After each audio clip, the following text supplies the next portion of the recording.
চোখের পানি ফেলে আল্লাহকে বলো, মাওলা বহুদিন তোমাকে নারাজ করেছি, আজ ওয়াদা করছি আর তোমাকে নারাজ করব না। আল্লাহ বলবে, বান্দা আমি এখনই তোর পেছনের সব মাফ করে দিলাম। আল্লাহ বলে, বান্দা তুমি যদি রাত্রে আসো আমি রাত্রেই আসবো, তুমি যদি দিনে আসো আমি দিনেই আসবো। গুনাহ নিয়ে আসবা মাফ চাইতে রাতে, আমি আল্লাহ মাগফিরাত নিয়ে আসবো রাতে। তুমি আসবে যখন, আমি আসবো তখন। তুমি আসবা এক বিগত, আমি আসবো এক হাত। তুমি আসবা এক হাত, আমি আসবো দুই হাত। তুমি আসবা হাঁটতে হাঁটতে, আমি আসবো দৌড়তে দৌড়তে। আও না বান্দা, আও, দেও সেজদা দাও, গোলামি করো, বন্দেগী করো, আমাকে ডাকে। কেন ভুলে গেল? মা গাররাক, মা গাররাক। আল্লাহ বলছে কোরআনে, মা গাররাক। এই মানুষ, এই আমার বান্দা, কেন আমারে ভুলে গেল? কেন ভুলে গেল? আমি কি সৃষ্টি করি নাই? আমি কি অঙ্গ প্রত্যঙ্গ দেই নাই? আমি কি এমন সুন্দর সুঠাম স্বাস্থ্য বানাই নাই? আমি কি এই চমৎকার চেহারার আকৃতি দেই নাই? আমি কি দুইটা চোখ দেই নাই? আমি কি একটা জিহ্বা দেই নাই? আমি কি দুইটা ঠোঁট দেই নাই? আমি কি তোমাকে বানাই নাই? বলে বলো না ছেলেরা, উত্তর দাও ভাই, রাত গভীরে উত্তর দাও। গভীর রাত, এখন কোটি কোটি মানুষ ঘুমায় গেছে। তুমি এখন বলো ইনসাফের সাথে, কত নারী দেখলে শখ মিটবে? কত উলঙ্গ ছবি দেখলে তোমার তৃপ্তি হবে? হ্যাঁ, মোবাইলে কত নগ্ন ছবি দেখলে তোমার আউশ মিটবে? বলো ভাইয়া, বলো বলো বলো, একটা ছেলে বলো।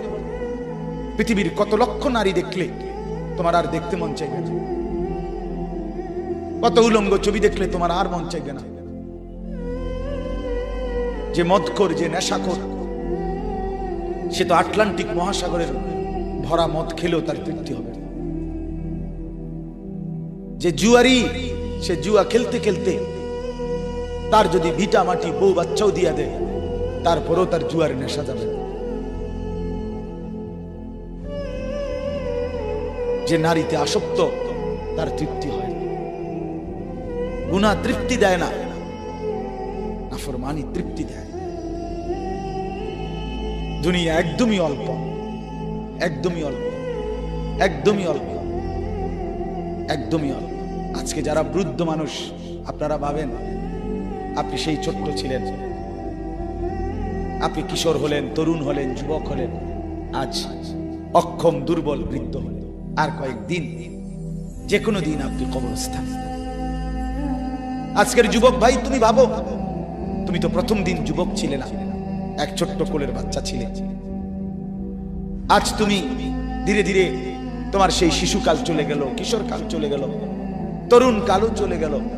তাহলে পিছনের এই সময় যেহেতু গেছে, তো ধরে নাও যৌবন কালও চলে যাবে। কোনো সন্দেহ, কোনো সন্দেহ। বন্ধু আমার, নষ্ট হইও না, নষ্ট হইও না। জীবন বড় দামি, সময় বড় দামি, হায়াত বড়ই দামি। এত সুন্দর যৌবন নষ্ট করে দিও না।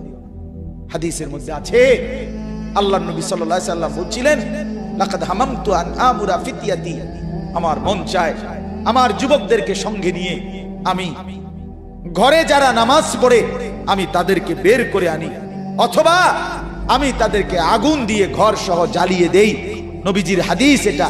নবীজি বলছে, আমার ইচ্ছে জাগে আমার যুবক সঙ্গীদেরকে নিয়ে আমি মুসলমানের ঘরে ঘরে গিয়ে বেনামাজি ঘরে নামাজ পড়ে তাদেরকে টেনে হিচড়ে বের করে আনি। কথা ছিল এই, কথা ছিল যুবক সমাজ গড়বে, কথা ছিল যুবক মানুষকে আল্লাহর দিকে ডাকবে, কথা ছিল যৌবনকাল আল্লাহর জন্য ওয়াকফ করবে। আজ দিয়া দিছে নারীর কাছে, জিনার ব্যভিচারের কাছে, মদ আর জুয়ার কাছে, মোবাইলের কাছে। আস্তাগফিরুল্লাহ, আস্তাগফিরুল্লাহ, আস্তাগফিরুল্লাহ। এক নারী এত দরকার, এক মেয়ে এত দরকার যে দুনিয়া ভুলতে হবে, আখিরাত ভুলে যেতে হবে, সমাজ ভুলে যেতে হবে। এক নারীর মধ্যে এতটা কি হয়ে গেল যে এটার পিছনে সারাক্ষণ সময় দিতে হবে। এটা কি এমন আশ্চর্য বস্তু? নারী আর পুরুষের, স্বামী আর স্ত্রীর মিলনেই তো পৃথিবীর সেই আদম হাওয়া থেকে এই পর্যন্ত মানুষের ধারাবাহিকতা। এটা তো একটা স্বাভাবিক প্রক্রিয়া। হাজারো কোটি মানুষ পৃথিবীতে স্বামী আর স্ত্রীর পবিত্র বন্ধন হইছে, তো সেটা তুমি একটু অপেক্ষা করলে তোমার জীবনও আসবে। কথা বলেন না কেন? এটা একটা সহজ বিষয় না। আল্লাহ তাআলা আমাদেরকে বুঝার তৌফিক দান করেন।